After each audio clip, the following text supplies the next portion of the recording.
नमस्कार। आज के क्लास का हम लोग का ये टॉपिक है पॉलीज एक्सक्लूजन प्रिंसिपल अर्थात पॉली का अपवर्जक सिद्धांत।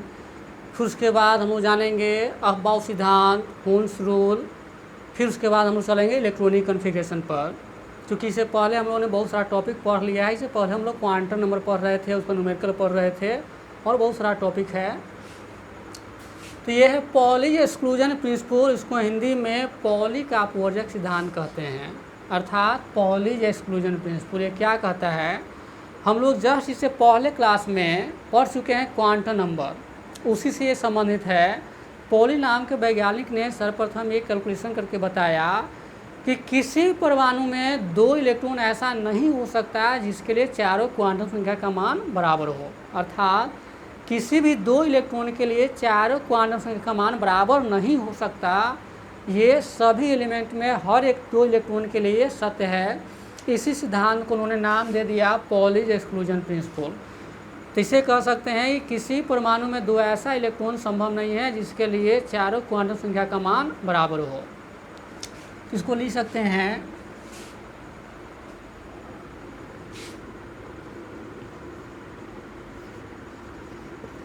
any atom has no 2 electrons for which all the 4 quantum numbers are equal.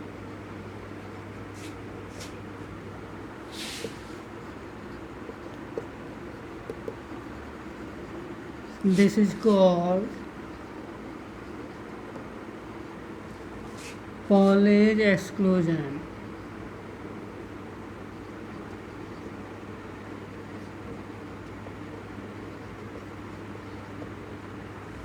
Any atom has no 2 electrons for which all the 4 quantum numbers are equal. This is called Pawley's exclusion principle. अर्थात इसका अर्थ हुआ कि किसी भी atom में 2 electron ऐसा नहीं हो सकता है जिसके लिए सभी क्वांटम संख्या का मान बराबर हो। अर्थात किसी परमाणु में 2 ऐसा इलेक्ट्रॉन नहीं हो सकता है जिसके लिए चारों क्वांटम संख्या का मान बराबर हो। इसे ही पॉली का अपवर्जक सिद्धांत कहते हैं। एग्जाम्पल के तौर पर अगर हम ले लेते हैं, यहाँ हीलियम अगर लेते हैं, इसका एटॉमिक नंबर 2 होता है, इलेक्ट्रॉनिक विन्यास हुआ 1s2। तो यहाँ s ऑर्बिटल है, तो s ऑर्बिटल में यहाँ 2 इलेक्ट्रॉन को हम देते हैं। इस दोनों इलेक्ट्रॉन के लिए चारों क्वांटम संख्या का मान हम निकालेंगे। चूँकि जस्ट इससे पहले वाले वीडियो में हम लोगों ने अंतिम इलेक्ट्रॉन के लिए या किसी भी इलेक्ट्रॉन के लिए सभी क्वांटम संख्या का मान निकालना सीखा है। तो यहाँ इस दोनों इलेक्ट्रॉन के लिए, ये पहला इलेक्ट्रॉन हुआ, ये दूसरा इलेक्ट्रॉन हुआ, इस दोनों इलेक्ट्रॉन के लिए सभी क्वांटम संख्या का मान हम निकालते हैं। यहाँ लिखेंगे फॉर फर्स्ट इलेक्ट्रॉन,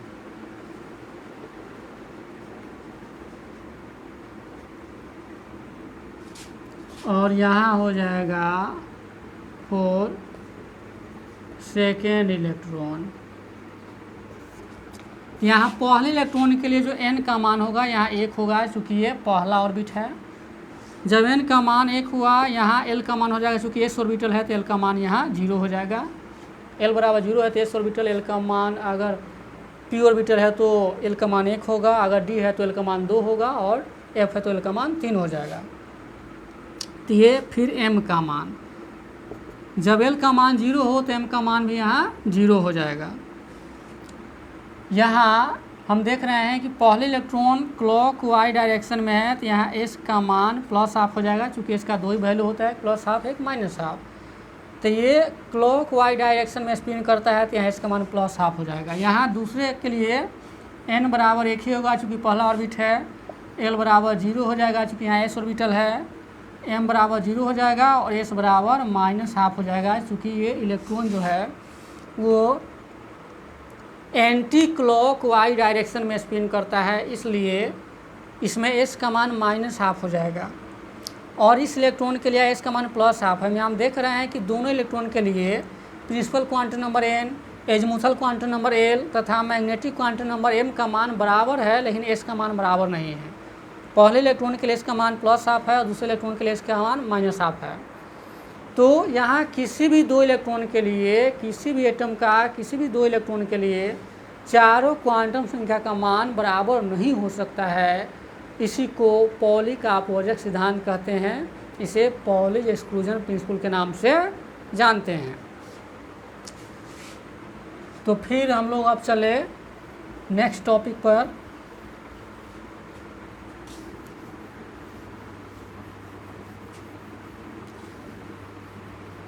अब है अफबाउ प्रिंसिपल। ये टॉपिक सब काफ़ी महत्वपूर्ण हैं।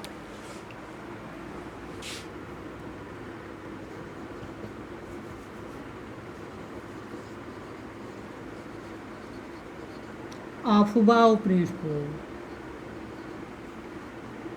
अर्थात अफबाउ का सिद्धांत क्या कहता है। अफबाउ एक जर्मन एक्सप्रेशन है, जर्मन अभिव्यक्ति है, जर्मन शब्द है, जिसका अर्थ होता है एक एक करके जोड़ना या एक एक करके भरना। ऑर्बिटल में इलेक्ट्रॉन पहले एक एक करके भरता है और जब इलेक्ट्रॉन एक एक करके भर जाता है कम ऊर्जा वाला में, तब इलेक्ट्रॉन उससे अधिक ऊर्जा वाला ऑर्बिटल में प्रवेश करता है। अर्थात इलेक्ट्रॉन पहले सबसे कम ऊर्जा वाला ऑर्बिटल में प्रवेश करता है और जब सबसे कम ऊर्जा वाला ऑर्बिटल पूरा भर जाता है, तब इलेक्ट्रॉन उससे अधिक ऊर्जा वाला ऑर्बिटल में प्रवेश करता है। विभिन्न ऑर्बिटलों में इलेक्ट्रॉन के भरने के इसी क्रम को अफबाउ का सिद्धांत कहते हैं। तो इस तरह से हम लिख सकते हैं कि electron first fills in the orbital of lower energy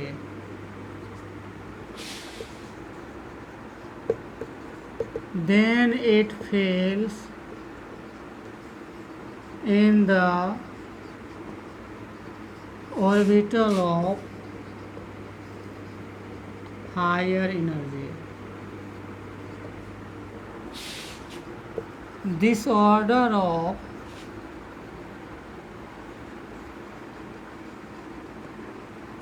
filling of electrons in different orbitals is called aufbau principal.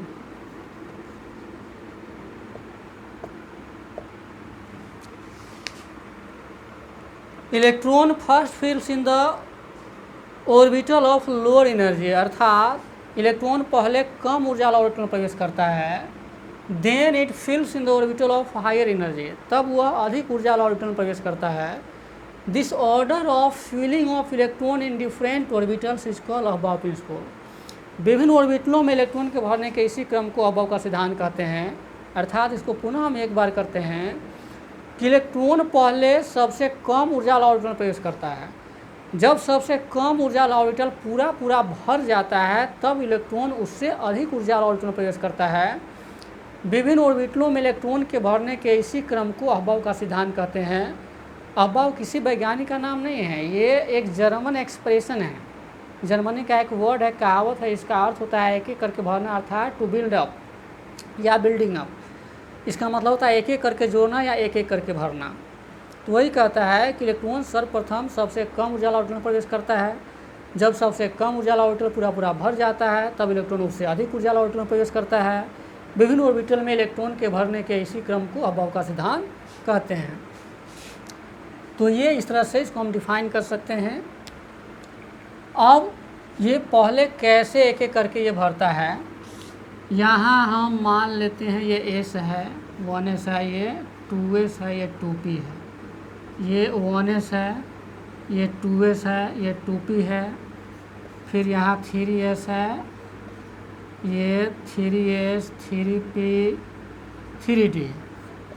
फिर यहाँ 4s 4p 4d 4f। इस तरह से हम यहाँ 5s लिख सकते हैं, 5p लिख सकते हैं, 5d और 5f। यहाँ लिख सकते हैं 6s, ये 6p 6d और ये 6f। तो इलेक्ट्रॉन पहले आपको इसमें जाएगा, उसके बाद इसमें आएगा, उसके बाद इसमें आएगा, फिर यहाँ इसमें आएगा, फिर आपको इसमें आएगा, फिर आपको ये इसमें आएगा, ये ऐसे जाएगा और ऐसे आएगा। तो ये समझने के लिए हम क्या करेंगे, अगर हमको ध्यान में नहीं है कि पहले किस ऑर्बिटल में इलेक्ट्रॉन जाएगा, तो पहले हम इसका एक डायग्राम बना लेंगे। ये 1s है, ये 2s है, ये 2p है, एक एक बॉक्स को हम बढ़ाते चलेंगे। तो ये 1s 2s 2p, ये 3s 3p 3d 4s 4p 4d 4f। और चूँकि ये ऑर्बिटल से ज़्यादा तो होता नहीं है, इसलिए हम 4 को कांस्टेंट कर देंगे। यहाँ 5s 5p 5d 5s, इस प्रकार से 6s 6p 6d। अब इलेक्ट्रॉन पहले इसमें फिल करेगा, उसके बाद इसमें करेगा, फिर ऐसे जाएगा, इसमें आएगा, यानी 2p के बाद 3s में, फिर 3s के बाद 3p में, 4s में जाएगा, 4s के बाद यहाँ 3d, फिर 4p और 5s में जाएगा। इस तरह से वो आगे की ओर बढ़ता रहेगा। तो यहाँ हम इसके एनर्जी लेवल के अनुसार सजा देते हैं कि 1s है, 2s है, 2p है, 3s है, उसके बाद 3p है। 3p के हम देख रहे हैं कि यहाँ 4s है, 4s के बाद यहाँ 3d में प्रवेश करता है, 3d के बाद यहाँ 4p में प्रवेश करता है, 4p के बाद यहाँ 5s में जाता है, 5s के बाद यहाँ फिर 4d में जाता है, 4d के बाद यहाँ 4d के बाद यहाँ 5p में जाता है, और 5p के बाद 6s में आता है। इसी तरह से आगे हम बढ़ते चलेंगे। तो ये एनर्जी लेवल के अनुसार ये सजाया हुआ है। अगर ये हमको याद नहीं है या कहीं कन्फ्यूजन आ जाता है तो इस तरह से बना करके हम इसको समझ लेंगे। ये एनर्जी लेवल के अनुसार है, ऊर्जा स्तर के अनुसार सजाया हुआ है। इसका ऊर्जा स्तर सबसे कम होता है और यहाँ ज़्यादा है, फिर आगे लिखेंगे तो उसका ज़्यादा होगा। यानी ये बढ़ते क्रम में है, एनर्जी के ये बढ़ते क्रम में है। पहले इलेक्ट्रॉन यहाँ 1s में जाएगा, फिर 2s में जाएगा, 2p में जाएगा, 3s में जाएगा, 3p में जाएगा, 4s में जाएगा, 3d में जाएगा, उसके बाद 4p में जाएगा, फिर 5s 4d और 5p में जाएगा। तो यही अब्बाउ सिद्धांत कहता है कि पहले इलेक्ट्रॉन सबसे कम ऊर्जा वाला ऑर्बिटल में प्रवेश करता है, और जब सबसे कम ऊर्जा वाला ऑर्बिटल पूरा भर जाता है तब इलेक्ट्रॉन उससे अधिक ऊर्जा वाला ऑर्बिटल में प्रवेश करता है। विभिन्न ऑर्बिटल में इलेक्ट्रॉन के भरने के इसी क्रम को अब्बाउ का सिद्धांत कहा जाता है। अब्बाउ एक जर्मन शब्द है जिसका अर्थ होता है टू बिल्ड अप, अर्थात एक एक करके जोड़ना या एक एक करके भरना। तो यही अब्बाउ प्रिंसिपल है। अब चलते हैं कि होन्स रूल क्या है। हुन नाम के वैज्ञानिक ने नियम दिया था जो हुन के नियम से जाना जाता है। तो इस क्लास में अर्थात इस वीडियो में हम लोग अब ये तीसरा का टॉपिक जान रहे हैं। ये सब काफ़ी महत्वपूर्ण टॉपिक में से एक है जिसके बगैर इस चैप्टर में हम लोग एक स्टेप भी आगे नहीं जा सकते हैं। यहाँ हुन्स रूल,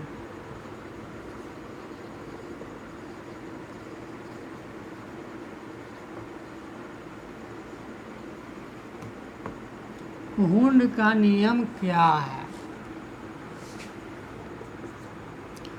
हुन कहता है कि आधा भरा हुआ ऑर्बिटल आधा से कम भरे हुए ऑर्बिटल की अपेक्षा ज़्यादा स्थायी होता है।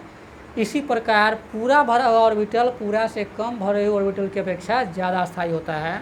तो इसको हम पहले एक स्टेटमेंट लिख लेते हैं, उसके बाद फिर हम लोग एग्जाम्पल पर चलेंगे।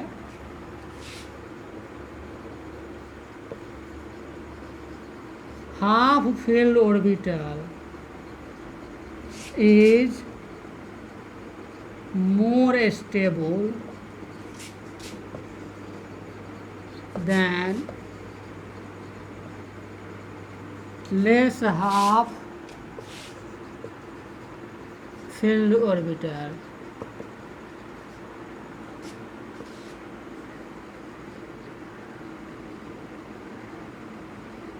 Similarly, full filled orbital is more stable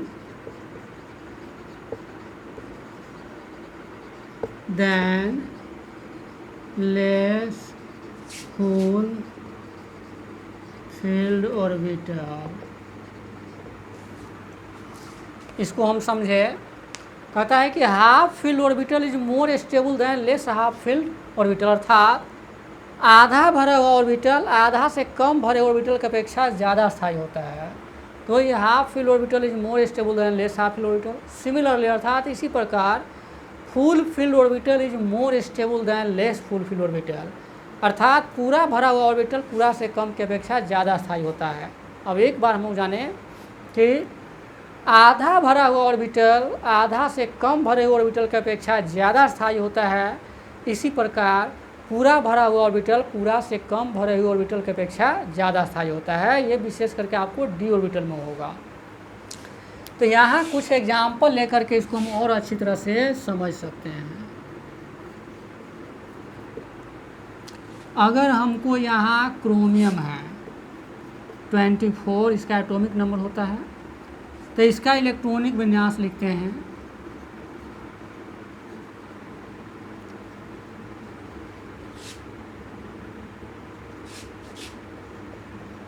four S to 3d4, हमको यहाँ 24 इलेक्ट्रॉन को बांटना है ऑर्बिटल में।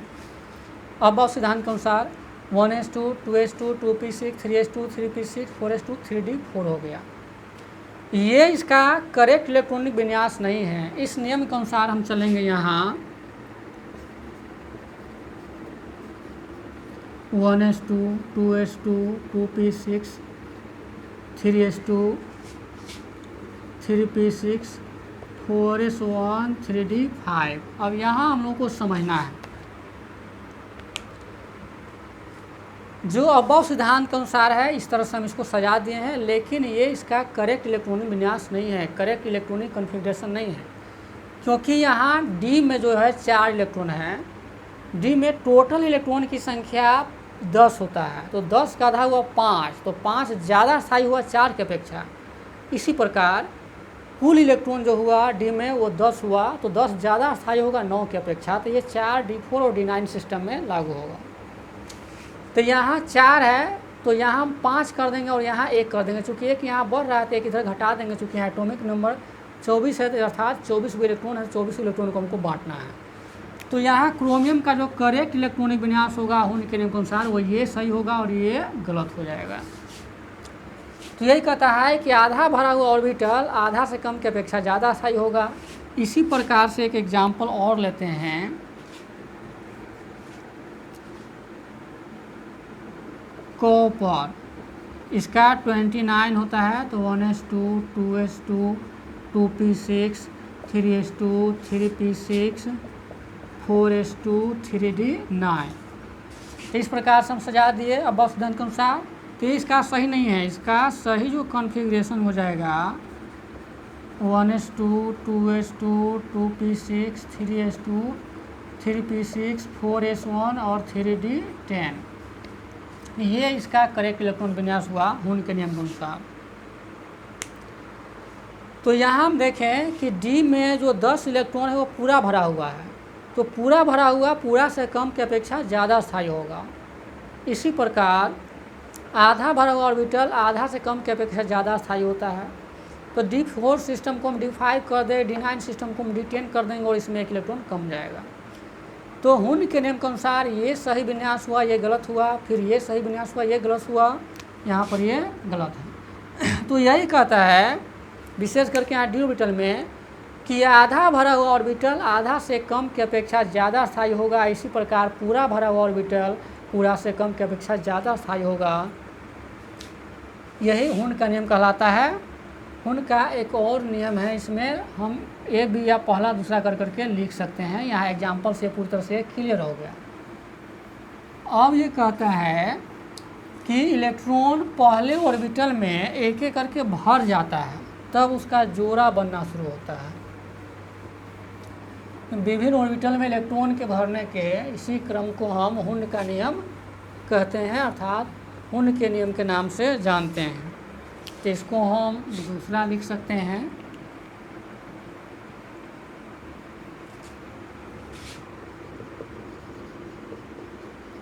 Electron first fills singly in the orbital,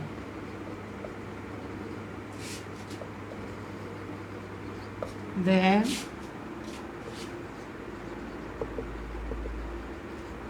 pairing of electron starts.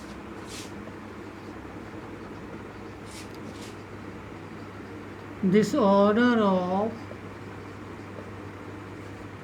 filling of electrons in different orbitals is called Hund's rule. इसमें कहता है कि इलेक्ट्रॉन पहले ऑर्बिटल में एक एक करके भर जाता है, तब उसका जोड़ा बनना शुरू होता है। अर्थात विभिन्न ऑर्बिटलों में इलेक्ट्रॉन के भरने के इसी क्रम को हम हुन का नियम कहते हैं। उसी को यहाँ लिखा हुआ है कि electron first fills singly in the orbital, अर्थात इलेक्ट्रॉन पहले सिंगली भरता है, ऑर्बिटल में एक एक करके भरता है, सिंगली मतलब एक एक करके। Then pairing of electron start, तब इलेक्ट्रॉन का जोड़ा बनना शुरू होता है। This order of filling of electrons in different orbital is called Hund's rule. विभिन्न ऑर्बिटलों में इलेक्ट्रॉन के भरने के इसी क्रम को हुन का नियम कहा जाता है। अर्थात इसे पुनः हम समझ लें कि इलेक्ट्रॉन पहले ऑर्बिटल में एक एक करके प्रवेश करता है, तब उसका जोड़ा बनना शुरू होता है। विभिन्न ऑर्बिटल में इलेक्ट्रॉन के भरने के इसी क्रम को हुन का नियम कहा जाता है। जैसे एग्जाम्पल के तौर पर अगर हम लेते हैं, यहाँ एग्जाम्पल से ज़्यादा समझ सकते हैं कि p ऑर्बिटल में 4 इलेक्ट्रॉन को भरना, अर्थात p4 सिस्टम दो तरह से यहाँ संभव है। चूँकि p ऑर्बिटल है जिसमें 3 बॉक्स होगा, ये p है, ये भी p है, तो यहाँ 4 इलेक्ट्रॉन ऐसे ही भर सकता है और 4 इलेक्ट्रॉन ऐसे ही भर सकता है। तो ये सही है और ये गलत है। क्यों है गलत? चूँकि ये नियम कहता है कि ऑर्बिटल में पहले एक एक करके इलेक्ट्रॉन भर जाता है, तब उसका जोड़ा बनना शुरू होता है। तो यहाँ पहला इलेक्ट्रॉन, दूसरा, तीसरा और चौथा इलेक्ट्रॉन यहाँ भर रहा है, तो एक एक करके भर गया, तब उसका जोड़ा बनना शुरू हुआ है। तो ये सही है उनके नियम के अनुसार, लेकिन ये गलत है। 4 इलेक्ट्रॉन ऐसे ही भरना संभव है और 4 इलेक्ट्रॉन ऐसे ही भरना संभव है। तो सही ये हुआ और गलत ये हुआ, ये सही सिस्टम हुआ। तो यही कहता है कि इलेक्ट्रॉन पहले ऑर्बिटल में एक एक करके भर जाता है, तब उसका जोड़ा बनना शुरू होता है। विभिन्न ऑर्बिटलों में इलेक्ट्रॉन के भरने के इसी क्रम को हम हुन का नियम कहते हैं। जो पहला भाग ये कहता था, जस्ट इससे पहले हम लोग 2 मिनट पहले पढ़े हैं कि आधा भरा हुआ ऑर्बिटल आधा से कम की अपेक्षा ज़्यादा स्थायी होता है। इसी प्रकार पूरा भरा हुआ डी ऑर्बिटल पूरा से कम की अपेक्षा ज़्यादा स्थायी होता है। इसे ही हुन के नियम के नाम से जाना जाता है। तो आज हम लोगों ने इस क्लास में हुन का नियम, अब्बाउ प्रिंसिपल और पॉली एक्सक्लूजन प्रिंसिपल का अध्ययन किया। फिर अगले वीडियो में अर्थात अगली क्लास में हम लोग अगले टॉपिक के बारे में चलेंगे। तब तक आप सभी को धन्यवाद इसके लिए।